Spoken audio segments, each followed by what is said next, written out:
आवाज़ उर्दू टीवी में आपका इस्तकबाल है।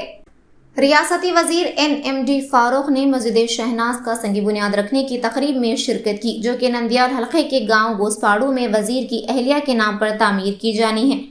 गोसपाड़ू गांव में मस्जिद शहनाज का संगी बुनियाद रखने की तकरीब बड़ी धूमधाम से मुनाकिद हुई। इस मौके पर मेहमान खुसूसी की हैसियत से रियासती वजीर NMD फारूक, तेलुगु देशम पार्टी नंदियाल जिला general secretary NMD Firoz, TDP के रियासती youth leader NMD Fayaz, Chabulu Ilyas, Maniyar Khalil Hussain, Dodikila Hussain, Jabbar Maulana, Abdul सलाम मौलाना, यासीन मौलाना, मुबाशरा मौलाना और दीगर ने शिरकत की। आंध्र प्रदेश के रियासती वजीर NMD फारूक ने ज़ाती तौर पर मस्जिद का संग बुनियाद रखा और इस्लामी स्कॉलर्स के ज़ेर-ए-एहतमाम मुनक़्क़दा खुसूसी दुआया प्रोग्राम में शिरकत की।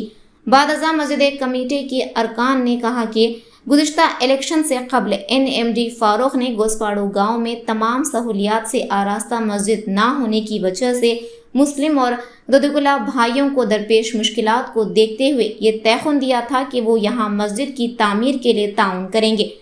उन्होंने कहा कि गोसपाड़ू गांव में आकर तमाम सहूलियात से आरास्ता मस्जिद का संग बुनियाद रखने के प्रोग्राम में शिरकत करके इलेक्शन से कबल किए गए वादे को पूरा करते हुए बहुत खुशी हुई है।